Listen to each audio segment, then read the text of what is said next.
This is a true crime podcast. It contains adult themes and content and may not be suitable for all listeners. Listener discretion is advised. You lost all constitutional rights the moment you walked through that door.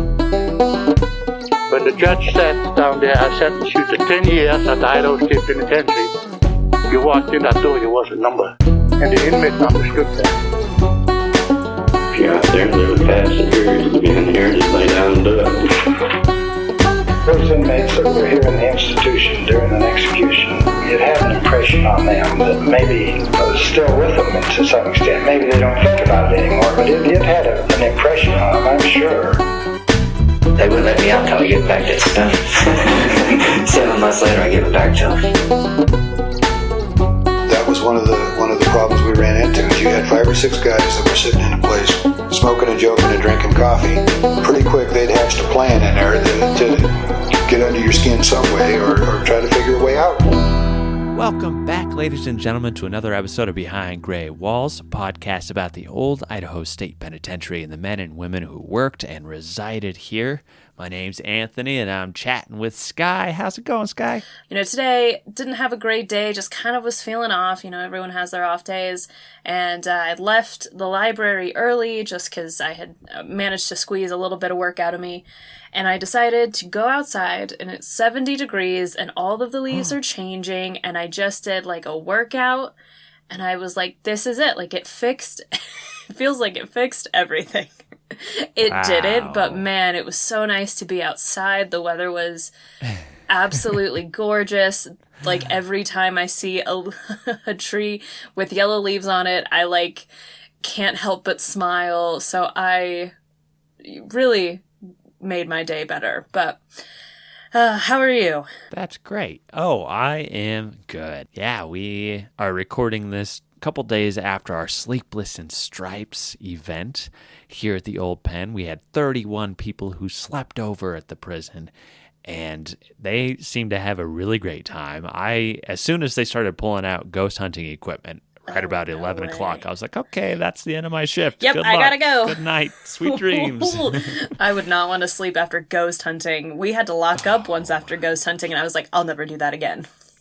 Oh, yeah. That was the time that something threw a rock at us, right? Oh, I'll never forget it for as long as I live. Yeah. As Anthony's telling this, macabre story about a guy getting his throat cut in front of the barber shop, and then just dink, rock being thrown in the corner of the room at 2 a.m. I was like, I gotta get out of here. Actually, good luck locking up. I gotta go. Yeah, it was getting spooky. Just speaking with some of the folks, and they had that equipment that kind of goes through all the channels. Yeah. And it started saying things, and I was like, actually, would you mind turning that off? What was it saying? I'm not into that. It was saying bound. Nope. And then it seemed to be referring to me, and it kept saying tall. I was in the dungeon at the time, and I was telling our guests about a couple things about life in the dungeon, and it seemed to be referring to me and not liking that I was talking about it. And I was like, oh man. Yeah, I am speechless. If that happened to me, I would never come back. I know, yeah. The scariest thing though, honestly, is that I earlier in the day put a ladder into the dungeon, and I crawled down there, and I was looking around, and I was like, oh, I got to make sure I avoid this giant spider web. And totally, the first people who came down, I walked right into it. I was just covered. I just felt like I was covered in spiders all night. It was an event. Truly. Because was I there when we did the very first one of those? And it was, I believe so. We were just I don't understand, but people love this. It's a fun time. I don't think I would want to stay over, but it's fun to work at least. Yeah, for sure. It was a really fun night, and thank you if there are any listeners that spent the night. You were such a fun group. Thank you all for coming, and you can put sleeping in an abandoned prison, you scratch that off your bucket list, I guess. It's a story that not very many people are going to have, so that is I understand why everyone wants to do it. It is a pretty cool brag. Thank you, everybody who came to all of our events this month. They were a huge success, so much fun. It just was such a good time. I bet. Yeah, Halloween at the old pen is never a boring affair. Yeah, that's right. Well, should we get to some stories today? Let's do it. I think that you are starting today. Yeah, and mine actually has a little bit of a Halloween connection to it. So, my subject today is Wesley Allen Hudson, number 7047. My sources were of course, his inmate file, the Idaho Daily Statesman digitized archive from Newsbank, newspapers.com, 1948 issues of the Clock Prison Magazine and a 1949 issue, Britannica.com biography on Arthur Rubinstein, and the American Song Poem Music Archives article on the Nordyke Publishing Company. So Wesley Hudson was born on February 22nd, 1928 in Arbuckle, California, to John Henry and Emily Rose. Wesley would note that his father was a, quote, radio worker, end quote. His parents divorced in 1936 when Wesley was 8 years old. He later described his father as an abusive alcoholic. The separation was the last time he actually saw his father, and in 1939, his mother, Emily, married David Hudson. Wesley took the name Hudson instead of Rose. And he was an only child and had a decent childhood, noting that he had plenty of opportunities and got along with his stepfather and considered his mother, quote, firm but not harsh, end quote, with him. It was noted in his file that he moved constantly and never had a permanent childhood home, which limited his opportunities. His mother worked as a typist for the State Retirement Board, and his stepfather was listed in the 1940 census as a garage man. A 1944 California voter registration list actually noted that David was a car washer. Emily brought young Wesley along to Presbyterian church, but he stopped going as a teenager. One skill he had throughout his life was playing the piano. He played professionally for 6 years, starting around 1942 at the age of 14. He performed at the Levity Dancing Studio in Sacramento, California for a year, and most likely he was performing music in the studio for the students to dance to. Wesley played for 6 months at the California Theater in Sacramento, and he also worked for 5 months as the pianist for Harry James in 1944. Now, Harry James was a popular American trumpet player who led a big band in the late 30s and early 40s. This is a really impressive feat for a young Wesley Hudson. I found several recordings of the Harry James Band from that year, but unfortunately, the pianist wasn't actually listed in these recordings, so I don't know if he is actually on any of them or if he was just kind of touring or filling in for this famous trumpeter.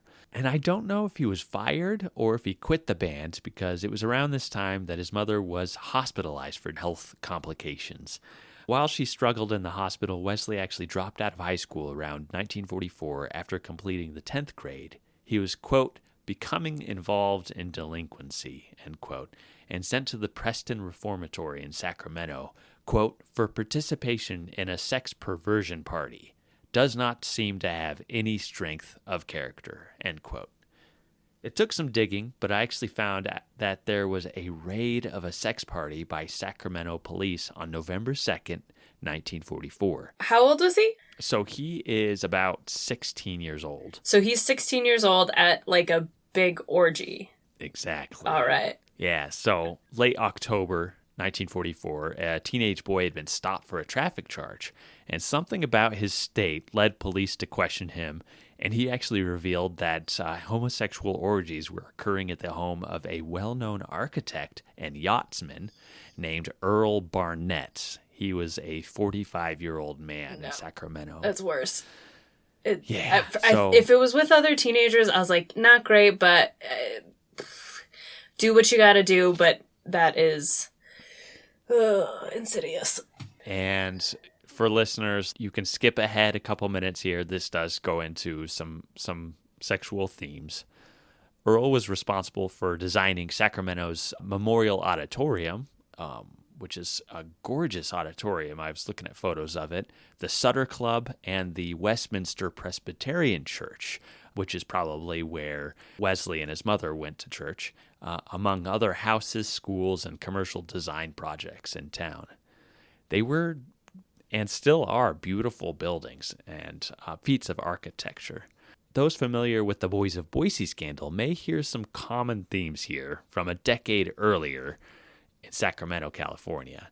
So older homosexual men were grooming these teenage boys, paying them like $2.50 to perform acts in the park and at Barnett's home. When police raided Earl Barnett's home, there were, quote, hundreds of obscene pictures of nude young men, several trunks full of costumes, a dozen pornographic illustrated books, and a file of negatives showing naked youths, neatly indexed and complete with the names of the subjects, end quote. Ugh. So Earl actually admitted to taking the photos and to drawing these illustrated pornographic books. And he admitted to meeting the boys while swimming in the Sacramento River near the I Street Bridge. 25 to 30 teenage boys were actually arrested when their names were found at Earl's house during the raid. One of the 16-year-old boys stated, quote, "Oh, we just hang around the park at night. It isn't necessary to go looking for men. They always find you," end quote. In December 1944, Earl Barnett, described as a, quote, sexual psychopath, end quote, was sentenced to 5 to 75 years in San Quentin. According to Wesley, he was actually at the house having his first encounter with an older man when the raid occurred that led to his arrest and sentence to the Preston Reformatory. And we will get more into Wesley's sexuality later in this podcast. According to reports, the Preston Reformatory was, quote, overcrowded with 300 youths, end quote, in 1944. And authorities said juvenile delinquency was, quote, fanned into flame by wartime social maladjustment, spread in wildfire proportions until now it is completely out of control, end quote. So I searched the school and found that Wesley was actually in with some really violent juveniles serving for armed robberies, assaults, and all kinds of different violent crimes. And while serving in the Preston Reformatory, his mother's health declined further. On September 25th, 1945, a year later, she passed away. Authorities would note the look of, quote, tenderness when Wesley spoke about his mother. Now, Wesley was paroled from the Preston Reformatory 3 months later in December 1945. He was 2 months away from his 18th birthday in February 1946. He moved in with his grandmother, and according to later accounts, quote, the grandmother was a religious fanatic, and he left California for Idaho, end quote. It may have been due to his sexuality or his work as a pianist at nightclubs, but he left his grandmother, broke his parole, and headed to Idaho. His draft registration card is dated May 22nd, 1946 in Sacramento, so he most likely left shortly after that. And that summer, he got a job working as a pianist in Boise at the Clover Club in July 1946, where he was making $200 to $300 a week. And I can say as a musician, that's incredible. That is a lot of money. Oh my God. Well, that's a lot so even jealous. Now, much less in the 40s. Right. I think, though, that speaks to what the sort of music culture was like in the United States at that time. Mm-hmm. Because Boise is not really like, in the 1940s, I would argue, the like most, party club central. But, if you're the biggest nerd like me and have watched enough films, like almost, I would say like 1 out of 10 films revolve around someone being this like aspiring musician and trying to like make it big. And every other film has just like a big band, scene in it where people are just dancing at the club, and jazz and, arguably pretty much just jazz, is really big, and everyone wants it in their homes. Everyone wants it at the club where they go out. Like, it is sort of a music hungry culture at the time, but a very specific kind, big band swing and jazz. I guess maybe not jazz. It's late for jazz. So big band swing kind of stuff. But anyway, sorry. Yeah. It's hard to be in these positions. Like I've worked quite a few of these type of gigs where I just play piano while people are eating or, having cocktails and stuff. And it's hard to maintain that week after week make the owner happy in all the song choices that you're making, make the visitors happy, be on and be able to play for like 5 solid hours. At the same time, it's a tough life. Yeah, I would imagine so. At the same time, though, I'd imagine it's also a different energy, though, because more people are dancing. Like, you know, it was such a much more of a cultural phenomenon to just like go and dance. More than it is now. And so I would imagine as someone who plays a musical instrument, of which I am not, I would imagine you're energized by people literally physically moving to the music that you're making. So I would imagine I wouldn't say easier, but because you have to know a lot more. But yeah, it's a good point. And yeah, I don't imagine it's an easy life. It's so fun though. Listen, I wish we could still dance like they did back then. So yeah. There's some places I know in Boise that, you know, they have live music several nights a week. So definitely, I bet there are other venues in your towns. If you've got them, post them in our comment section. And maybe you can meet a fellow Behind Gray Walls listener and learn some dance. Yeah. Support the arts. Support the musicians. Absolutely. So the Clover Club was actually located at 101 South 9th Street on the corner of 9th and Main in downtown Boise. And I believe it actually stood where the Wells Fargo Center, which was constructed in the late 80s, I think it's where that now stands. And now while Wesley was playing piano at the club in 1946, Boise police were actually raiding clubs in the area, and the owner of the club was actually fined with illegal liquor sales. And they had a beer license, but they didn't have one for liquor. Other clubs were busted for having gambling machines and other illegal items. The Clover Club was actually remodeled and reopened the next year in 1947 as the Basque Village. So it seems that Wesley's job was probably fraught as police are busting in and trying to catch them while he's sitting in the corner tinkling away on the piano. Now, during the time Wesley lived in Idaho, he received a phone call from a former juvenile delinquent he served in the Preston Reformatory with, and this boy was demanding that Wesley send him some money or else, quote, he would give his address to the California Youth Authority for parole violation prosecution, end quote. Wesley was being blackmailed. He sent money for several months, but the boy kept insisting it wasn't enough. On October 25th, quote, at 11 at night, I received a telephone call from a friend of mine in Portland, Oregon, who told me to come to Portland for he had enough evidence against me to convict me of murder. I refused to go and went to my rooming house at Betsy Ross Rooming House, end quote. Wesley proceeded to drink out of fear and anxiety, noting, quote, he seldom drinks except as a social thing, has been drunk only once or twice before that. He got drunk, he says, because he was scared by receiving a message from a boyfriend, end quote. While intoxicated, in his own words, Wesley, quote, went into a room and stole a suitcase, an overcoat, a pair of pants, some shirts, and left the next morning for Butte, Montana. I came back to Boise and called up the police station, and they arrested me, end quote. He noted that he didn't even remember stealing any of these items. So, a victim of blackmail, Wesley Hudson was arrested in Boise on Halloween, October 31st, 1946. This was amid the Ralph Golden trial, the retired policeman I discussed in Season 5, Episode 44, and that day, on Halloween, the judge actually gave Ralph a moment to confer with his attorneys and called Wesley Hudson in to discuss the case. Wesley actually waived his preliminary hearing, and the judge placed him on a $500 bond for a trial with the district court. Ralph Golden and Wesley Hudson would have been in the Ada County Jail together awaiting their trials. On Halloween, the Idaho Statesman actually teamed up with the Ada and Granada Theaters in Boise for a film screening for nearly 2,000 children, quote, who signed the Halloween Good Behavior Pledge, who had promised to engage in nothing but harmless fun on Halloween night, end quote.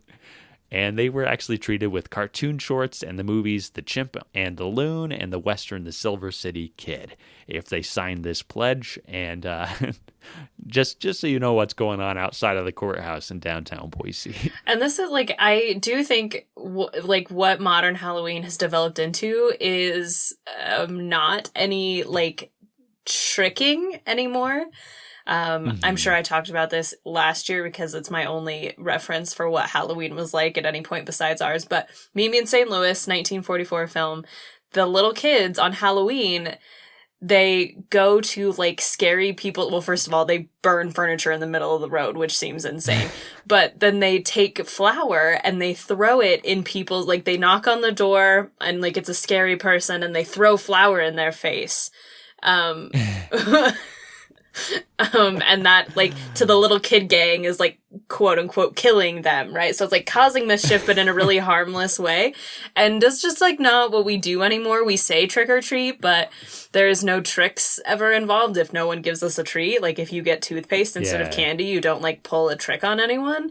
And I'm not saying we should bring that back, because it could get out of hand, but gosh, wouldn't Halloween be way more fun? There were a lot of other articles I was kind of piecing through, and one of was like recalling Boise of yesterday, and it was talking about in like the 1890s that this teacher just was constantly the butt of Halloween pranks every year. And they were talking about one year the kids went over to his house, went into his barn and actually took his prized horse and his wagon and took off with it. And then another year they painted the horse like a zebra. And so they like painted all these stripes on it and all this stuff. It was so funny. Yeah. See, like, don't steal property or, like, mark up. But, like, if you want to throw flour in people's faces, I'm not saying do it, but I'm just saying it might be more fun. Oh, no. What's going to happen on our next live show, Skye? I'll take it. And if you can name the person in Meet Me in St. Louis that they throw flour at, I will let you just, like, dump a whole sack of flour on me, honestly. All right. You heard it right here, everybody. It's a challenge. Oh, my gosh. All right. So, Wesley, he pled guilty 2 days later on November 2nd, 1946. And he was sentenced 2 weeks later on November 16th, 1946, to not less than 2.5 nor more than 15 years in the Idaho State Penitentiary for the crime of burglary. And the judge wrote, quote, defendant entered in the nighttime a dwelling house at 818 West State Street and stole therefrom wearing apparel of the approximate value of $100, end quote. The judge gave Wesley a chance to choose the Preston Reformatory back in California or the Idaho State Penitentiary. Wesley chose the prison, quote, because over there he was badly beaten and maltreated. He is not in here. He regards the treatment over here pretty decent, end quote. So, in Wesley's intake forms from the district judge, it was noted under the question, what is the character of his associates? Quote, he played the piano in some local club, end quote. The next question asked, has the prisoner ever been in trouble of a criminal nature before? If so, what? And the answer states, yes. In California for a sex crime. Defendant is a sex pervert known in the underworld as a fairy, end quote. Gosh. He was listed as a habitual criminal and a parole violator for his stint in California. And in his interview asking about his past, authorities noted that he was a professional musician who is, quote, remarkably gifted. He studied music with several well-known musicians in California. Some items of his repertoire are Warsaw Concerto, Rhapsody in Blue, Chopin, Grieg, Beethoven's Concertos, Hungarian Rhapsody No. 2 by Liszt, and others. He's now playing anything, has done nightclub work mainly. After having heard him play, I can fully agree with Rubinstein's opinion, who once said to him, referring to his piano playing, it stinks, but it's all right, end quote. It stinks, but it's all right. I mean, for listeners, Arthur Rubinstein was this famed Polish-American pianist who was a child prodigy, performed international concerts throughout his whole life. Like, you can't talk about classical piano and not have his name listed. He moved to the United States during World War II, became a U.S. citizen in 1946, and he scored a bunch of films while living in Los Angeles in the 40s. the idea that Rubinstein, heard Wesley Hudson is remarkable. Look up his name. Yeah. Do you have a list of the movies that he was in by chance? Song of Love with Katharine Hepburn. Oh, and Spencer Tracy. Okay. And he appeared as himself in the films Carnegie Hall and Of Men and Music. Huh, Song of Love. All right. Yeah, that's a big one. MGM. Yeah. Top right? stars. Oh, Katharine Hepburn, yeah. I love her. Everybody probably knows this guy in some capacity. Right. So, Wesley, on his intake, was received on November 16th, 1946 as number 7047. He was 18 years old, 5 feet, 11 and a quarter inches tall, and 134 pounds. He had brown eyes and dark brown hair, a medium complexion. He had a tall build, obviously, and his occupation was pianist. His Bertillon showed that he had moles on his chest, back, and shoulders, vaccination scar on his left arm. He was circumcised and had hairy legs. His middle toe on his right foot was short, and his big toe and middle toe on his left foot had, quote, grown together, end quote. He had a birthmark on his back left side and a cut scar on his left wrist. There's a lot happening there, and I just am wondering, does he have exceptionally hairy legs for them to be noted on his Bertillon? They must have been, yeah. Okay, sorry. On one form, Wesley asked what his choice of work was while serving time, and he listed, quote, band, not particular, due to his experience, end quote. Wesley was noted again as an expert at the piano. And when the prison physician G.H. Wall did a checkup to see his employment recommendation, he noted that Wesley was, quote, probably able to perform listed classifications, but has female tendencies, homosexual, end quote. So Wesley's sexuality appeared in many prison files, many of which are redacted heavily. One noted that, quote, even in his prison clothes, he looks well-groomed, shaved, his nails well done, and has helped his naturally pretty face to seem as feminine as possible. He has full insight as to his sexual inclinations. He himself does not see anything wrong with it, but he realizes, as all intellectual homosexuals do, that their sexual feelings and activities, especially in the USA, creates a serious social handicap. He informed me a psychiatrist advised him to leave the United States when his parole was completed and settle down with another man. It appears that this practice is not frowned on in Canada, France, Mexico, and many South American countries. There is no cure for an individual born with these tendencies, end quote. Wesley was commended in his intake papers for, quote, his cooperative and punctual manner of playing the organ for the chapel services, end quote. Asked what he'd like to do, he was, quote, interested in all types of music, both as a performer and a listener. He likes to dance, to the movies, mostly musicals, and go to baseball games, end quote. A few months into his sentence, in February 1947, an interesting letter arrived for Warden Lou Clapp from Mrs. L.E. Brady, who described herself as distantly related to the orphan boy, Wesley. She was good friends with Wesley's grandparents, who helped raise him. And Miss Ellie Brady described herself as a psychic and healer. She asked Warden Clapp in a difficult-to-read cursive letter to help shield and protect Wesley and asked, quote, this brings into my home dramatic powers? No greater now than dynamic is atomic and radar. Works hardships through public's false ideas and vibration misinformation into my home and family. But these are later days. My Lord would not have in his children ignorant. Sorry, can you translate that into English? I don't know if I can. It Okay. just keeps going. Lots of things here to be taken in for consideration. Once is this apparent Wesley Hudson. He's been sinned against more than having sinned. Like was his grandmother is similarly shocked. I know somehow you, Warden, are all right. I'm glad Wesley is with you, and you can and will, with God's help, act as a friend. Be emissary for me and Wesley, and work out much good influence for Wesley. Rose, his real name, is an accomplished pianist, end quote. I was like, it took me so long to translate that. And then she tells Clapp that she doesn't want him to mention her at all, but to go to Wesley and ask him to play one boogie woogie, then recite the Lord's Prayer, Our Father who art in heaven, hallowed be thy name, and then play 1, the rugged cross, 2, onward Christian soldiers, 3, in the garden. Then she notes that, quote, this will help him personally to lift his vibration. C, and, oh, I know, Warden Clapp, God will bless you, too. These are trying days for us all. Oh, but the nights for this kid. That old sex degenerate who first caused the brand put on this boy and several others in Sacramento, that killed his mother, as in Wesley's mother, this 58-year-old degenerate is now roaming loose in Sacramento. Where is justice? End quote. So she finishes by thanking Warden Clapp and closes out the letter. And I actually looked on Ancestry and found the San Quentin prison register where it states that Earl Bennett, who received the 5 to 75-year sentence 2 years prior, was actually released in the spring of 1946. So she was right. He was released.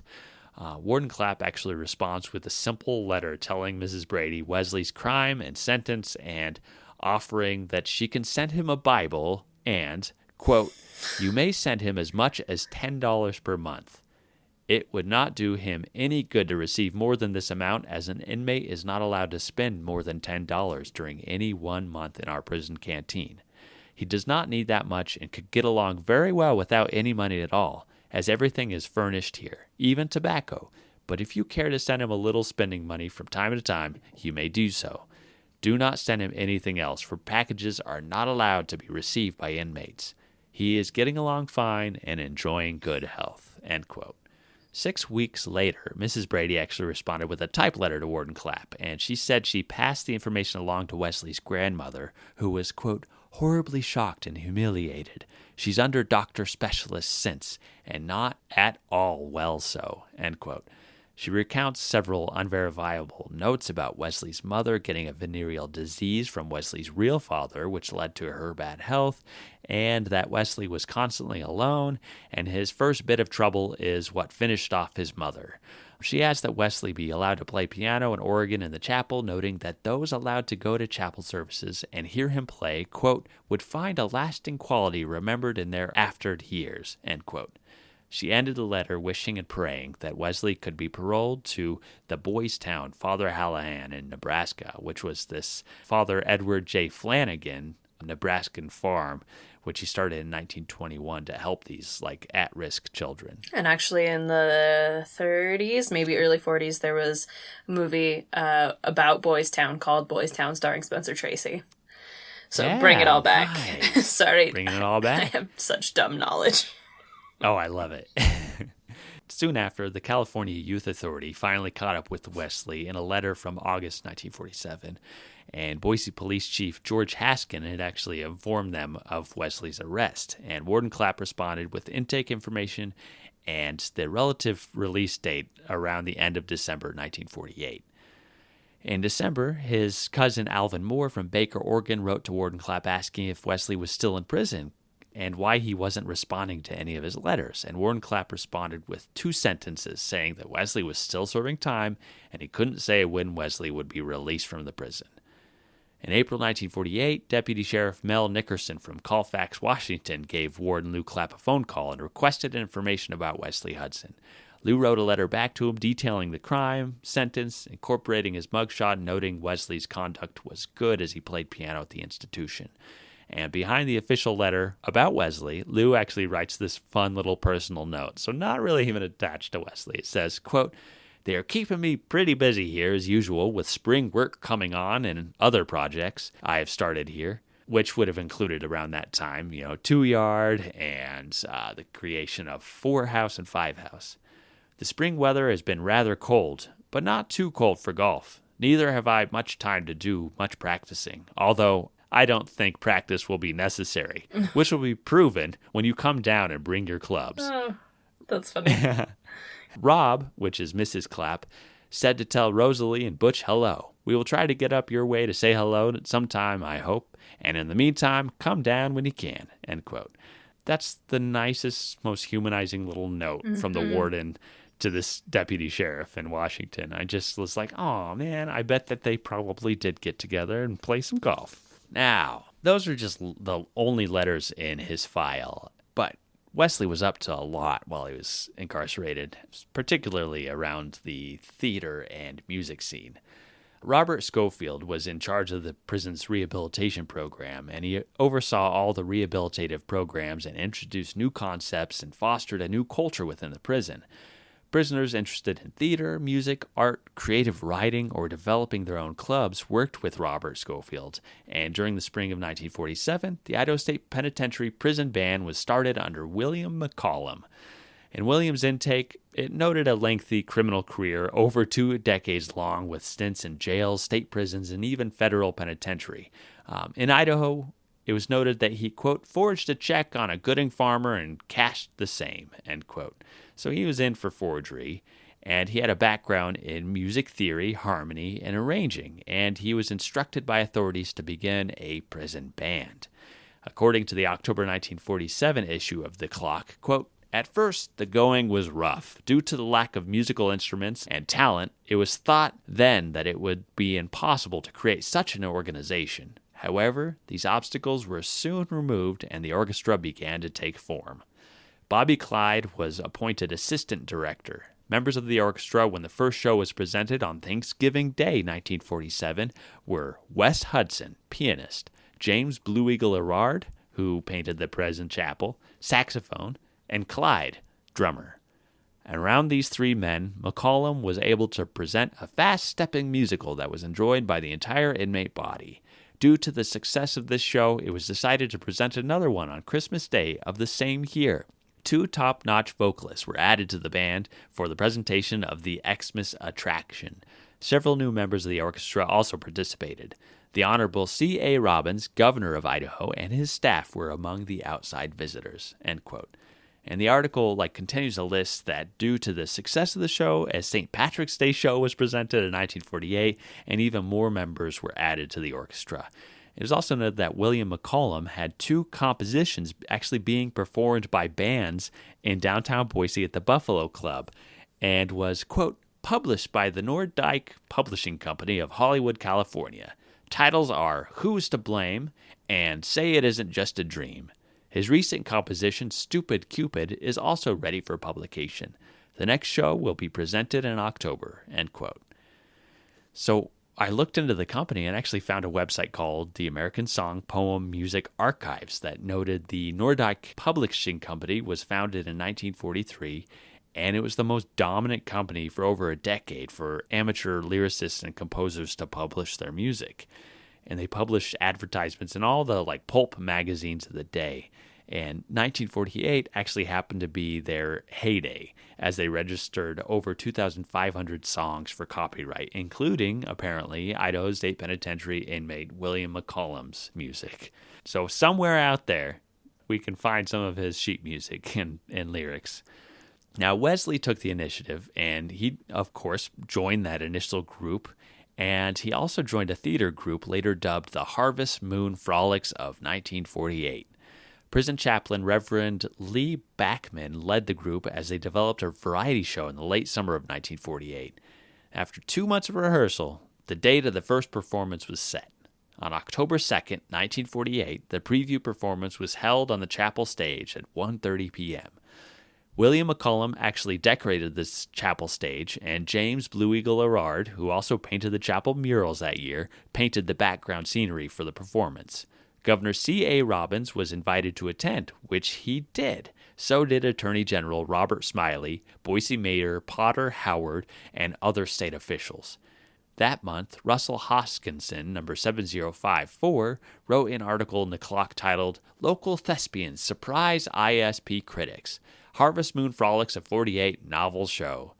And the show was emceed by car thief Paul Mariani, number 7400, described as a likable young man who, quote, carried the show along at a fast clip, end quote. Russell wrote that it was a, quote, surprise hit at its premiere showing. 1 hour before curtain time, some of the local critics, which I love that, predicted that the show was due to flop. But a delightful surprise awaited them. The band setting the tempo for the show opened with the theme song of the Frolics. Shine On, Harvest Moon. It was sung by a group called the Melody Trio, consisting of Tex Schulten, Carly, and Golan.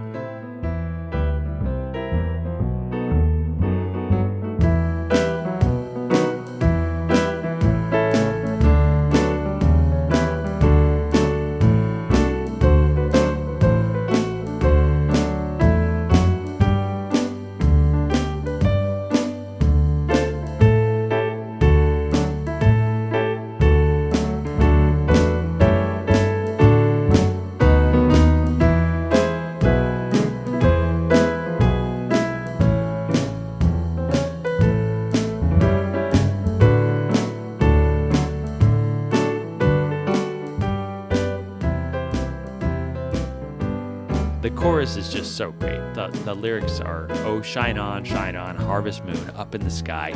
I ain't had no lovin' since April, January, June, or July. Snow time ain't no time to stay outdoors and spoon. So shine on, harvest moon for me and my gal." And it's just kind of this unrequited like love, like, oh, I miss you, and yeah, it's a very sweet song. Yeah, it sounds cute. So after the performance, the state officials watched a boxing farce featuring the smiling Irishman Bill Tolley, the crafty Italian Mike Lombardi, and a third boxer, Mickey Encinas, which brought the audience to their feet. Then Wesley Hudson played piano in Gib Miller's Four Shicks performance of Choo Choo Chaboogie by Louis Jordan and The Sheik of Araby, which, quote, bordered on the professional side, end quote.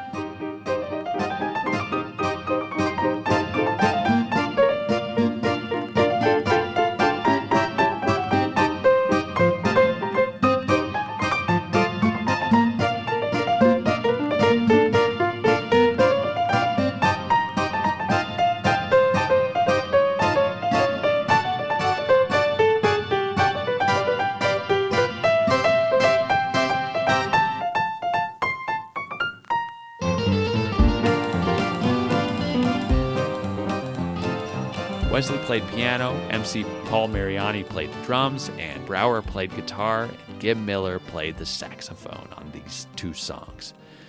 The Glee Club performed along with Peanuts Cauldron, who performed a clog dance, which is just so funny to imagine someone at the old pen doing a clog dance. But also I'm assuming his nickname was Peanuts. It was. Yes, these are all. These are not nicknames that I'm giving him. These are all directly from the clock. What was his last name? Condren. Peanuts Condren was his name? Yeah. Okay. That's funny. Peanuts Condren, the clog dancer. Quote, Wes Hudson, local pianist as usual, entertained in his inimitable way, end quote. Jack Forrester performed Beautiful Dreamer, and the audience demanded an encore. And after the performance, Governor C.A. Robbins actually wrote a letter to William McCollum and Wesley Hudson, quote, complimenting them on the success of their recent musical success. My Idaho, end quote. This is from the letter. Let me thank you for the honor of having your song, My Idaho, dedicated to me in your recent program. It is a dandy, and some of my friends are much more musical than I. Think it excellent, and it contains some unusually beautiful chords. Again, thanks and best wishes, end quote. So just this personal letter from the governor to Wesley and William, thanking them for writing the song My Idaho and performing it and dedicating it to him. It's just so cool. Yeah, and I also just love that whole story about this, talent show, essentially, and that it is a reminder that, again, these aren't just, career criminals who, went into jail and did nothing but, scheme about what their next, crime was going to be, that so many of them had talents far beyond, what most people had, and they just got themselves into a situation that they shouldn't have. And so I love to hear about all the different talents that all of these people performed and how much everyone loved it. And it probably was such a great moment of levity in a site that otherwise doesn't have a lot of it. So I love that. Yeah, absolutely. Cool story. I've been wanting to tell it on the show for a long time, and I'm so glad to be able to do that now. And I actually worked with the staff at the Idaho State Archives to look through Governor Robbins' papers, but unfortunately there's no copy of this letter or of the sheet music. So if there are any listeners out there, if you ever come across My Idaho by William McCollum and Wesley Hudson, please send it to me or let me know where it's at, because I will totally pick it up. I want to recreate this song. Oh, not to be confused with My Private Idaho by the B-52s, which is also a great song. Right, yeah. Maybe we'll just cover that. If you discover the original of that, I guess let us know, but you could also just listen to it on Spotify these days. Again, a great song. If you haven't listened, highly recommend. Yeah. All right, so he's had this amazing performance, and In November 1948, the prison parole officer actually interviewed Wesley about his adjustments and his plans for release. And in that report, Wesley actually felt confident that he could get back into a dance orchestra if he was released back to Sacramento. He was a member of the American Federation of Labor, the Musicians Union, and felt sure he could re-enter the union and they would help him actually secure a new job. He was actually paroled a month later on December 31st, 1948, 2 months before his 21st birthday. The January 1949 issue of The Clock documented the one-year anniversary of the prison band. Quote, "Our present leader, Bobby Clyde, and Wes Hudson, pianist, are the only members of the original group with us now. Bill McCollum, who organized the band, is now working on the Bull Gang. We understand he is to appear before the board in January. We wish him luck. Wes Hudson is leaving us this month via the parole route, and we will wish him lots of luck." End quote. They note further down the page that the original band consisted of 4 people, and by 1949 it boasted 27 members. So Wes was right there helping that band bloom and blossom. It seems Wesley left Idaho and returned to Sacramento, but it's unclear what he did next, as he was declared a parole violator on September 2nd, 1949. The last note I have about him is an obituary for his stepfather, David Hudson, in 1969 that just mentions his name. I couldn't find any documentation that he served more time at this institution or any others, and for all I know, he could still be alive and nearing his 100th birthday. For 2 years, 1 month, and 15 days, Wesley Hudson played the piano in the chapel and at performances at the institution and brought joy, happiness, and good vibrations throughout the prison. Oh, that's so nice. Did you say he was a parole violator? He was. Yeah, they listed him as a parole violator. Did it say what it was for? And I imagine it was probably just a failure to report. And so they probably had no idea where he was at and therefore just kind of disappeared. Interesting. Back in the days when you could do that. Yeah.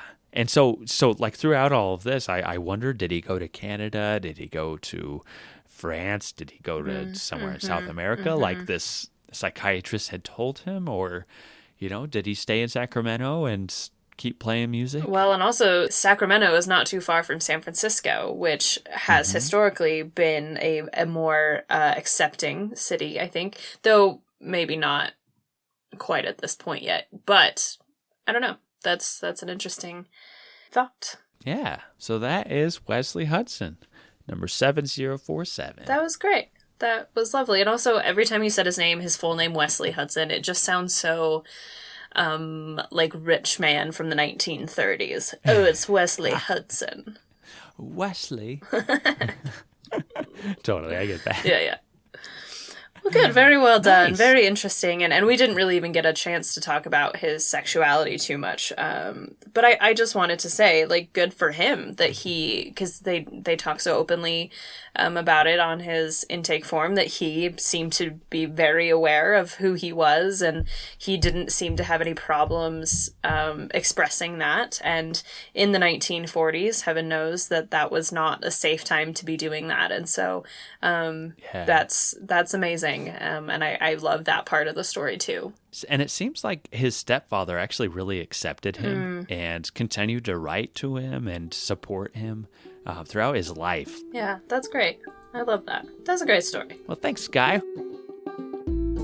You said they play sometimes in the chapel. Was that religious music, or they just used the chapel as an auditorium? Or? They used the chapel as an auditorium. It had a stage in it and some offices in the back, but it had a bona fide stage in the chapel there, where I understand years ago they used to put on Christmas plays there and so forth. And there was one of the most beautiful pictures of the Last Supper that I ever saw painted on the walls of that chapel. And there was beautiful murals, paintings all the way around the walls of the chapel. Who do you have for us today? So, I have got number 3231, Cora Sampley. This is not quite as feel good, warm and fuzzy. It's not bad, but it's perhaps not as fun as yours. So sources today, of course, are inmate file from the Idaho State Archives, newspapers.com articles, ancestry.com records, an article on ktbb.com by Brian Holmes titled Get to Know Idaho Cul-de-sac, an Outlaw Town, Cul-de-sac, Idaho on Nez Perce County Museum.com, the word shebang on Oxford English Dictionary, shebangdays.wixsite.com. This is a random little rabbit hole, and you'll see why this is relevant. An article titled A Brief History of Pregnancy Tests by Mark Lalanilla from livescience.com. The State v. Alcorn, 64p.1014 on courtlistener.com. And then a couple brief articles from Wikipedia, Cul-de-sac, Idaho, Church of the United Brethren, and peritonitis. So... who knows where this is going? So, Cora Sampley was born Cora Bell McCoy in Idaho on March 17th, 1884, to Alfred McCoy and Emma Helm McCoy. And Cora was the second of 5 children. She had an older sister, Lizzie, and younger siblings, Ernest, Lita, and Lawrence. Her parents actually met in California, but soon after their marriage, they moved to Bedrock, Idaho, which is in Nez Perce County, and that is where all of their children were born. Cora and her family, they were raised in the United Brethren Church, and she attended Sunday school, obviously through that church. She also attended secular school. Her intake form says that she went for 8 years, but then it also made a note that she, quote, went through high school, end quote. So I'm not really sure how long she attended for. It could be, this may have been early enough that 8th grade was kind of high school. School was different a little bit back then. I'm not a school historian, so I don't want to say that's for sure, but maybe that's why. Then, on October 27th, 1900, when she was just 16 years old, she married a man, William Francis Crabb, in Nez Perce County. Frank was a farmer from Oregon. He was about 15 years Cora's senior. So, Frank was a farmer from Oregon. He was about 15 years Cora's senior. And their son, Charlie Alfred Crabb, was born on June 27th, 1901, which is only about 8 months. I guess it's about 9 months after they got married. So there could be a question as to a shotgun wedding. He could have also been a honeymoon baby. Who's to say? But it's also quite possible that even if it was a shotgun wedding, they may not have known that she was pregnant because it would have only been about a month. And these days we can tell at about a month if you're pregnant or not, but this was not the case over 100 years ago. So I went down the tiniest bit of a rabbit hole. No. It was shocking. I promise it will not be as long as last week's. But I went into this rabbit hole of sort of the modern pregnancy test. And by that, I mean a test you could do that would signify the presence of HCG, which is the pregnancy hormone. That only came about in the 1920s. And that pregnancy test, scientists would inject a woman's urine into an immature female mouse, frog, or rabbit. And if HCG was present, then the animal would go into heat, essentially force the animal into ovulation. And that is how, so if it went into heat, then you were pregnant. What? Yeah. So that was in about the 1920s. Scientists figured out how to do that. But in the 1900s, there just wasn't a definite test. So all that tiny bit of a rabbit hole to say it's quite possible they had no idea she was pregnant when they got married, if she was pregnant before they got married. I don't know why I went down that rabbit hole, but it was kind of interesting. I've never heard that. Did it work? Was it effective? Yeah, I think they did it for a really long time. I feel like there was sort of in the 50s, it was kind of the joke that the mouse, I don't want to say died, but maybe that was, but basically there was sort of a joke about a mouse if you were waiting to find out if you were pregnant or not. So I think it was, I mean, certainly not accurate to the extent that I'm sure our tests are now, but if you were far enough along and there was the pregnancy hormone in your urine, then I guess that was what happened. I'm not a scientist. Please don't actually listen to me. So, the marriage between Cora and Frank was not long-lived. I could not find records as to why that was. I couldn't find documents or records of the divorce itself, but they were definitely divorced before Charlie was 5 years old. Cora got custody of Charlie, but weirdly gave him to her parents to raise, who had by that time had moved from Nez Perce into Canyon County, South Emmett, to be particular. Again, the reason she gave him to her parents, but I still don't understand why, is because on November 11th, 1905, she married a man named Grant Hamblin in Nez Perce County. Grant was born in Iowa in June 1865, about 2 months after the American Civil War had ended, and this makes Grant nearly 20 years Cora's senior. Grant Hamblin was also previously married to a woman named Caroline Lemming in 1894, and he and his ex-wife had a young daughter, Gladys, who had been born in 1895. And I don't know how Cora and Grant met, but it doesn't matter because they married. And their first daughter, Harriet Elizabeth, was born September 5th, 1906 in Cul-de-Sac, Idaho, and their son Coy was born April 1st, 1909, also in Cul-de-Sac. Now, you may be a lifelong Idahoan and absolutely know what Cul-de-Sac, Idaho is. I was not one of them. And so, let me tell you a little bit about Cul-de-Sac, Idaho.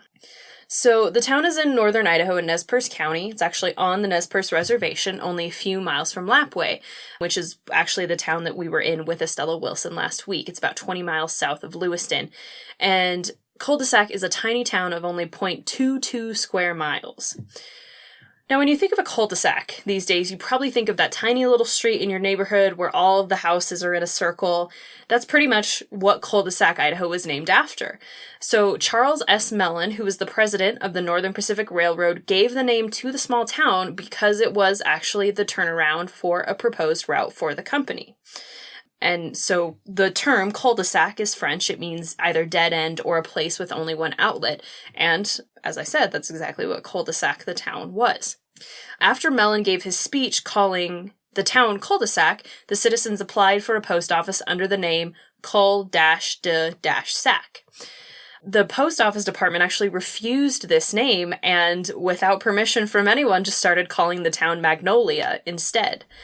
And so then in 1902, the citizens again proposed that the post office be called Cul-de-Sac, this time taking the dashes out and making it one word. So it's now Culdesac, and this time that name was granted.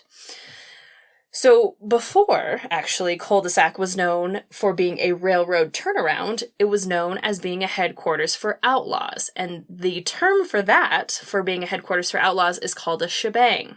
Shebang. So according to the Oxford English Dictionary, which, if you don't know, it is a great source to discover the history of the usage of words. It's actually one of my favorite things because I'm a giant nerd. The word shebang was first used in 1867, first meaning a hut, a shed, or dwelling. Mark Twain actually used it in an 1872 book, Roughing It. He used it twice. He used shebang once to refer to lodging, and once to actually refer to a vehicle. The word shebang was first used in the context of outlaws in 1890 by author/explorer/vigilante Nathaniel Pitt Langford in his book Vigilante Days and Ways. And he says, quote, "Toward the close of summer of 1862, the band organized by Plummer, an outlaw, having increased in numbers, he selected 2 points of rendezvous as basis for their operations. These were called shebangs," end quote. Now, sadly, I was unable to find anything in Idaho newspapers specifically about Cul-de-Sac's reputation as a shebang, but part of the reason for that is because there is a Shebang Creek in the same area. So when I searched like shebang cul-de-sac, that was always what came up. I just could not find anything about its historical reputation as a shebang. But of course, it's very likely that the creek was named after the shebang that was cul-de-sac. So in fact, Cul-de-Sac is so proud of the reputation as the shebang that for the last 23 years, the town has hosted the annual Cul-de-Sac Shebang Days, hosted by the GEM Community Committee, who started Shebang Days as a way to fund community projects. The festival is That's awesome. I know, isn't that fun? The festival Shebang Days. Shebang Days. The festival is held every second Saturday in June, and it includes parades, events, live auctions, entertainment, food, and shopping. Their Facebook page says, quote, "Start with breakfast and the parade, stay for the entertainment, tricycle races, bounce houses and games, haystack hunt, food court, and craft vendors. There is a live auction at 3 p.m., end quote. And so the 23rd Shebang Days was held this year on June 11th, 2022. This is the information from shebangdays.wixsite.com that this year their parade included horses, old-time cars, festival royalty and floats, and lots of candy thrown at the crowd. The 2022 featured entertainment was Jerry Harris, who's a master hypnotist, and there was also a dunk tank, a barrel train for the kids, and even a duck poop board, where you make a bet and then you wait and see if the duck poops on your square. Wow. Amazing. I like that, I know. actually. So, overall, it just seems like a really fun summer festival to attend if you're in the area in the second week of June, or if you want to make a trip specifically up for that. So now, these days, Cul-de-sac has a population of about 400, and according to a brief article by Brian Holmes of KTVV, quote, "Today, the train tracks are home to overgrown weeds. We asked all 4 city members how many cul-de-sacs there are in cul-de-sac. They told KTVB there are a whopping 4 cul-de-sacs in the town of cul-de-sac," end quote. Wow. So, just a little rabbit hole there, but I did not know anything about cul-de-sac, Idaho. Yeah, I've heard of it just from working at the old pen, Right. but yeah, I haven't known all this detail. I It's know. very cool. So now, we will get back to Cora. So by the 1910 census, Grant had moved on from farming to being the local barber in Cul-de-sac. And I think in late 1909 or maybe early 1910, the family might have moved to Oregon, because there is a record of them both in Cul-de-sac and in Enterprise, Oregon, in the northeastern corner of the state, about 100 miles away from Cul-de-sac. But I wasn't sure why they were listed in both places. At some point, the family moved further south to Canyon County, perhaps because Cora's parents and her son Charlie lived there. And then the last Hamblin child, Ruby, was born in Middleton on March 6, 1915. Now, strangely, Cora is listed on Ruby's birth certificate, which was filed in 1962 as Ellen McCoy. I don't know why she doesn't go by Ellen in any other record. It was just, maybe they called her that later in life. I'm not really sure. Then, in 1917, the Idaho Daily Statesman reported that Cora was a patient at a Nampa hospital for an operation for, quote, appendiceal abscess, end quote. And this is basically an abscess that forms around the appendix as a result of the perforation of inflammation of the appendix. So basically, she had appendicitis. And the Statesman reported that, quote, her condition remained serious, end quote. But obviously, she survived this operation, and by the 1920 census, the family is back in Cul-de-sac. Again, she left Charlie with her parents, and it seems that he remained with them until adulthood, so it's probably quite likely he had a pretty minimal relationship with his mother and really felt that he had been raised by his grandparents. Around March 1922, Cora and Grant had divorced, though it is unclear why, and I could not, again, find any document to find the exact date of that. About a month later, on June 22nd, 1922, Cora married James D. Sampley in Atherton, Washington. James was a trucker and a farmer who was from Osaka, Clearwater County, Idaho, and Osaka is only about 30 miles east of Cul-de-sac, so they probably ran into each other just being around town. This marriage to James Sampley, though, seemed to be a sham almost from the beginning. And this is according to John L. Phillips, the prosecuting attorney of Lewiston, quote, Cora was divorced from Grant Hamblin in June of last year. Some 3 months thereafter, she married Mr. Sampley, but from time to time she comes to live in adultery with Hamblin, end quote. So, strangely, after she and Grant divorced, and after she married Sampley, she and Grant seem to continue at least their sexual relationship, which I just find so odd. But you know, I guess I'm not in their situation, so who am I to say? So according to Phillips, while Cora and Grant were living together after she had married James Sampley, Cora and Grant were involved in some medical procedures quite illegally. The Spokesman Review broke the news on October 27th, 1922, that Grant and Cora were being charged with murder, quote, following the death last Saturday of Lillian Mitchell, 19-year-old Lewiston waitress, end quote. Lillian May Mitchell was third of 7 children born to Robert, a well driller, and Elizabeth Mitchell, and Lillian was born on August 24th, 1903, and she went by the nickname Lily. In the 1910 census, her family lived in Tula Lake, Oregon, but 10 years later, they were living in Lapwai. And according to all the newspaper reports, in 1922, Lily was working as a waitress at the American Cafe in Lewiston. The only details of the series of events that leads to this death comes from the Spokesman Review from Spokane, Washington on January 27th, 1923, and it was written mostly from the witness testimony at the trial. So around August 1922, Lily, who was not married, found out that she was pregnant, probably from a mouse or a frog. But she... Sorry. I like that idea. Sorry. If someone just skipped ahead, they're like, what? Yeah. A frog or... Yeah. So she found out she was pregnant, and she did not confide in anyone but her older sister, Ada, and she decided that an abortion was the best option for her. So on October 5th and 6th, Lily approached Dr. J.N. Alley, a medical doctor, asking for his help with the abortion. And though it is unclear, it seems quite likely that he refused to help her. So, as is often the case for women seeking abortions when abortion is illegal, she had to settle for a more dangerous option. And apparently that option was Cora Sampley and Grant Hamblin in Cul-de-sac. And it is equally unclear as to why Cora and Grant offered their services. There doesn't seem to be any evidence that this was a procedure either one of them had done before, or that it was, well known around town. She was someone that women could go to obtain abortions.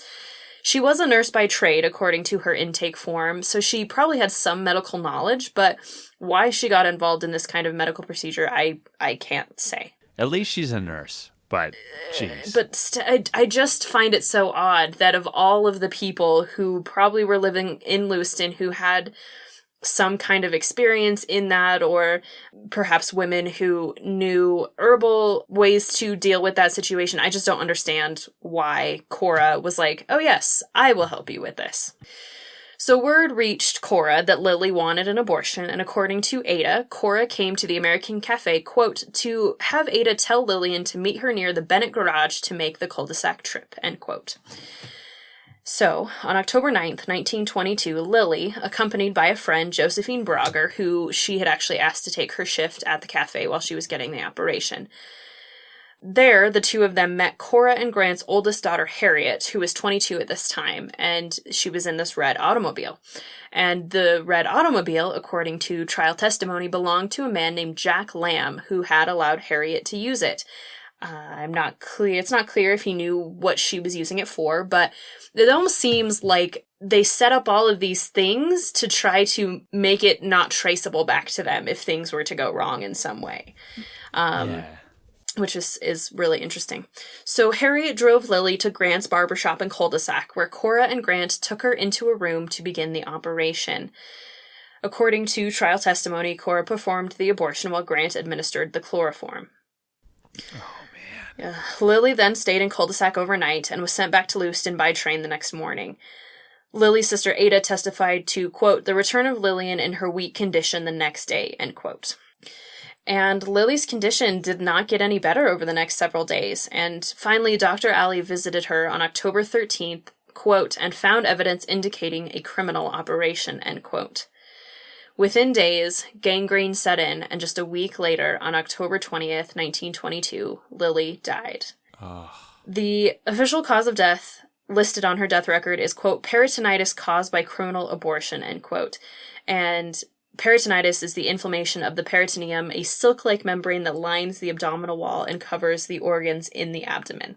According to the county prosecuting attorney, quote, a bottled fetus marked with the name and date of the deceased was found on the search of the premises, end quote, but apparently this was not entered into evidence during the trial and also seems like a completely macabre thing to have. The Spokesman Review reported on October 26, 1922, that Cora and Grant had been arrested the next day because of Lily's written, quote, deathbed statement, end quote, and their preliminary examination was held on October 25th. But, quote, 250 persons gathered in the courtroom were disappointed when the defendants waived examination, end quote. So, obviously, word got out that this had happened, that they were being charged with it, and 250 people showed up to watch and hear about what had happened. The couple struggled to maintain attorneys. Their original attorney, John Green, simply refused to show up during their preliminary trial. Grant then told a Spokesman Review reporter that he would retain McNamee and Clement's attorneys from Lewiston for the case, saying that they basically owed him because he had served as a star witness in a recent murder trial. But, quote, attorney Werner Clements said that he did not think his firm would undertake the defense of Hamblin and Mrs. Sampley. I am as innocent of any crime as you are, Hamblin told the reporter, and when my case is put before a jury, I will be acquitted. This whole affair is nothing but a dirty scandal. There are a lot of people against me in cul-de-sac, or I would not be in this fix. I don't know why, but people have been plotting against me in cul-de-sac ever since I had trouble with my life 8 years ago, end quote. He also said he was afraid that some of his quote-unquote enemies in cul-de-sac would attempt to lynch him, but, quote, although there was high feeling against Hamblin and Mrs. Sampley, there had been no noticeable talk of violence, end quote. The couple were held in the Nez Perce County Jail awaiting trial, which, according to the Spokesman Review, was overcrowded. Quote, 20 prisoners confined in apartments designed to house but 12, end quote. Cora was the only one singled out by name as one of the women who were being kept in this potentially hazardous condition, but this only further spread her infamy in the region. The couple's trial began in Lewiston on January 15th, 1923, and people in the region were completely riveted, so much so that they literally fought for a place in the courtroom. Quote, seating accommodations of the Nez Perce County courtroom were inadequate to accommodate at 2 sessions of the district court. The crowds assembled to witness the opening trials of Grant Hamblin of Cul-de-Sac and Mrs. Cora Sampley of Osaka, end quote. The court had trouble seating a jury, probably because the case had gained so much notoriety and was so well known around town. But the trial began the next day on January 26th, where most of the evidence mentioned in the story of the crime just a few minutes ago had come out. There was also some question as to which crime the couple had committed. Quote, the attorneys, during a recess today, presented to Judge Scalise their view as to the degree of crime involved in the charge. The state contends that what is known as the Alcorn cases established the offense as second-degree murder, involving a penalty of 10 years to life in prison. Defense attorneys hold that by a statute of 1921, the crime is classed as involuntary manslaughter, with penalty ranging from 1 to 10 years. The court indicated that his instructions to the jury would embrace the latter interpretation of the law, end quote. Let me explain what the Alcorn case was. So, the Alcorn case came before the Idaho State Supreme Court on April 29, 1901, after E.J. Alcorn, a physician from Challis who specialized in, quote, diseases of women, end quote, performed an illegal abortion on a woman named Cora A. Burke, and he was found guilty of manslaughter. He actually served in the Idaho State Penitentiary as number 739 for 4.5 years. And the Alcorn decision stated, quote, where an unnatural abortion is sought to be caused by the use of instruments and drugs, or either, and death results, an abortion not being necessary to save the life of a woman, such acts under the statutes of Idaho, constitutes the crime of murder in the second degree, end quote, which would apply to abortion accusations in the future. And so Dr. Alcorn retained his manslaughter charge rather than murder in the second degree. What they're kind of trying to say here is, if an abortion is not necessary to save the life of a woman, then that could constitute the crime of murder in the second degree, but that ultimately the Judge Scalise decides that the charge for both Cora and Grant was reduced from first-degree murder to involuntary manslaughter after the Alcorn case. Kind of an interesting little bit there. And so pertinent to... Yeah, what's going on right now, absolutely. Which, at the time that I was writing this in May 2022, I think it was actually prior to when that big announcement really finally came, and so I did not realize how pertinent this actually would be. Finally, on January 29th, the jury returned a guilty verdict against Cora Sampley and Grant Hamblin for involuntary manslaughter by performing a criminal abortion. And on February 5th, both were given 3 to 10-year sentences, and they were going to be transferred to Boise on February 7th. Cora Sampley and Grant Hamblin entered the Idaho State Penitentiary on February 9th, 1923. So according to her intake form, it says, legitimate occupation nurse, served apprenticeship, yes. Her height is not listed. Her complexion is medium. Her weight is not listed. Color of hair, light red hair. Color of eyes, gray-blue pecule, so they're gray-blue. Conjugal relationships, married, has 4 children. both parents living, left prisoner's home when she was 17 or 16. She has had religious instruction and attended Sunday school in the United Brethren Church. She did still claim membership in that church. She can read and write, and again, attended school for 8 years, but says she went through high school. Former imprisonment, none. Habits of life, abstinent. Name and address of nearest relative is Mrs. Emma McCauley, Jacksonville, Oregon, who is her mother. Peculiarity in build and feature, regular. She's tall and thin. Condition of teeth, both plates. No beard worn. Size of boot worn, 6. Property found on convict, $18.41. Parents born in, yes. So good news. Her parents were born. And in the U.S. It literally just says parents born in, and then the answer is yes. Oh, yeah. And then has lived in Idaho all her life but 2 years. The only thing noted on her battalion was a long abdominal incision scar on the right side of her body, which was probably because of her appendix operation. She was the 5th inmate in the new women's ward, which was only 3 years old at this point. And some of the other inmates included Lyda Southard, who I covered in episode 10, Rebecca Chacon, who we covered in episode 19, as well as a mother and daughter duo who were both in for adultery, who I would like to cover soon. Yeah. So there is very little mention of or documents that profile how Cora behaved in prison, but it was probably fairly uneventful and satisfactory, like most of our women, or at least, that we know of. One document showed that Cora applied for parole in March 1924, but it was denied. And that all changed when Warden Snook received a letter from Dr. J.H. Crampton, a doctor in Lewiston, who was apparently answering a letter Snook had written to him a few days earlier, asking about the condition of Cora's son Coy, who was apparently very sick. Oh.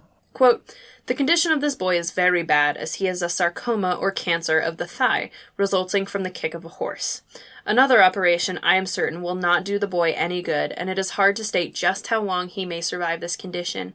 It is my opinion he will not live over 4 to 6 months, and perhaps much less. If the mother would take the right course in the case, no doubt she would be of great assistance to him." End quote. So sarcomas and cancer doesn't usually develop from an injury like a kick from a horse, according to people who know these things, like people at Johns Hopkins and the Mayo Clinic, but it is possible that the kick led to either the discovery of the sarcoma, or sometimes if a person has a specific condition called lymphedema or long-term swelling, it can increase the risk of sarcoma. So it could have developed maybe through continual swelling from the kick or something like that. Oh. So Cora applied for parole around this same time, saying, so that, quote, "I may be able to return home and nurse and care for my son, who is afflicted with cancer of the thigh bone," end quote. And probably because she had served close to her minimum sentence, on top of her desire to be with and take care of her son, she was granted parole on September 3rd, 1924. And upon her release, she served 1 year, 6 months, and 26 days of a 3 to 10-year sentence. And Grant Hamblin actually was released on the very same day, probably for that very same reason. And she indeed returned to cul-de-sac and rarely left Coy's side until he died on June 15th, 1925, so less than a year after she had gotten out. And so Coy suffered from cancer for about 11 months before he passed away at just 16 years of age, which is really sad. A few months later, on August 8th, 1925, Cora wrote the State Board of Pardons making application for a final pardon. Quote, "In support of my application, I wish to say that I was paroled from the penitentiary on the 3rd day of September, 1924, having asked especially to be released that I might return home to nurse my little boy. I was continuously at his bedside until he died on the 15th day of June, 1925, since which time I have been at home with my husband, James Sampley," not Grant Hamblin. So, which I cannot understand that whole relationship, but I digress. So she continues, quote, "I have made my reports regularly and have lived up to my parole agreement in every way. I can assure you, honorable gentlemen, that I have paid dearly for the mistake that I made, and I will certainly see that nothing of its kind will ever happen to me again. And I pray that in view of my conduct while on parole and my determination to lead such a life as becomes a wife and mother, that my application for pardon will be granted and that I will be restored to citizenship," end quote. This letter, interestingly, was written after an unnamed clerk, presumably the clerk of the Board of Pardons, wrote to her, suggesting that she make an application for pardon, but that it was going to take $7.50 to cover the cost of quote-unquote advertising, which is just essentially alerting the public she was going to be pardoned. We do see that every once in a while in the files. There'll be just a little newspaper clipping that says so-and-so is going to be, is making application for pardon and is going to be released. And so basically he's asking her to send $7.50 to cover the cost of advertising and preparing papers, which I had never seen before. It seems a little sketchy. It's pretty common, especially in the men's. Okay. That they would have to pay for the postage and for the newspaper write-up saying, hey, I'm in like 6 months, I'm planning on going in front of the board. Okay. See, that's the only time I've ever seen that. Oh, gotcha. So, nice. yeah, I did not know that. So, I thought you were going down the route of like, but it never got posted and she got scammed. And she got scammed, like, oh, man. No. Yeah. It was weird that there wasn't a name. Like, I think it just said clerk. And I was like, or she may have written and said, the clerk said blah, blah, blah.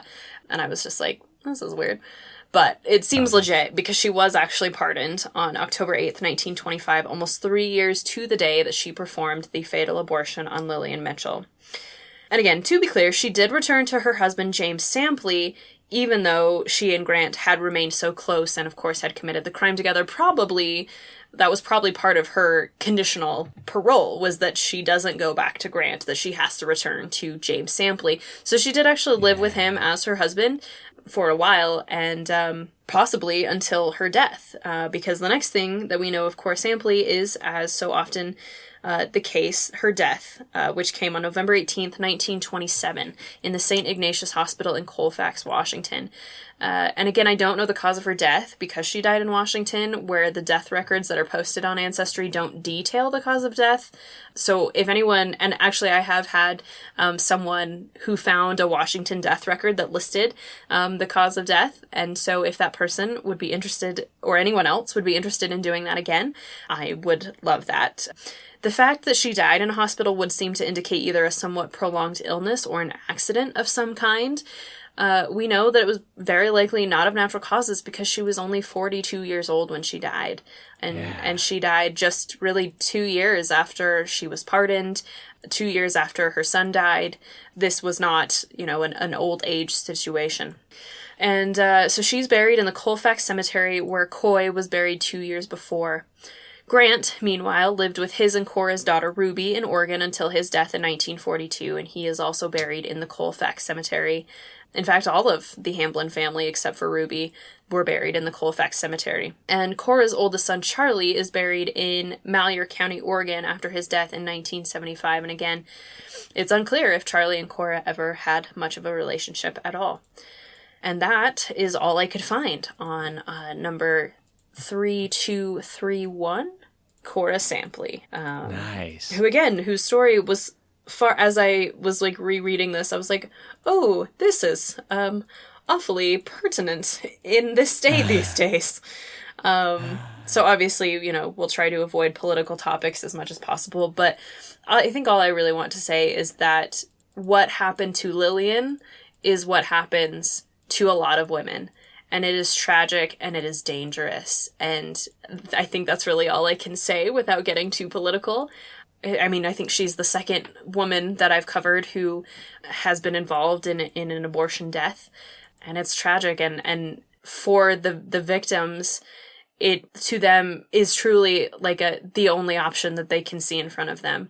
And it is often, sometimes it isn't, but often it is a difficult choice to have to make. And it is even more tragic that decision then leads to their death. And of course, Cora shouldn't have been doing it in the first place. Right. It's very interesting to me how little deal or fact is made of the fact that she was a nurse. It barely comes up in the trial at all. I could not find any records that stated where she had studied, or, she may not have studied, but where she was working, if she was a practicing nurse at the time. Kind of a lot of question marks in this case. But yeah. Great work, of course, Skye. Thank you. Yeah, I can't believe how pertinent that has really been, because we don't intend to talk about things like a major pandemic just before it happens, or, abortion issues and rights of abortion and how those are in constant kind of flux. So fascinating timing, and it's a difficult topic. And yeah, you handled it great. Oh, so thanks. Nicely done, Skye. you. And as you said previously, Yeah, history doesn't repeat itself, but it rhymes. right. All right. Well, awesome work, Skye. Thank you, you too. Good stuff as always. What an interesting episode. Truly. Yeah. All right, everybody. Well, thank you all for tuning in. And you know what? We're going to catch you next week. So do your own time. Do your own number. Bye. Bye. If you enjoyed Behind Gray Walls, please rate, review, and subscribe on your favorite podcast app so you never miss an episode. Not only do we get to hear your feedback about the show, but it helps others find us as well. If you're interested in finding out more about the podcast and to see mugshots of the inmates featured in today's episode, follow our Facebook group at Behind Gray Walls Podcast. And we have a podcast Instagram as well. You can find us on Instagram at Behind Gray Walls Pod.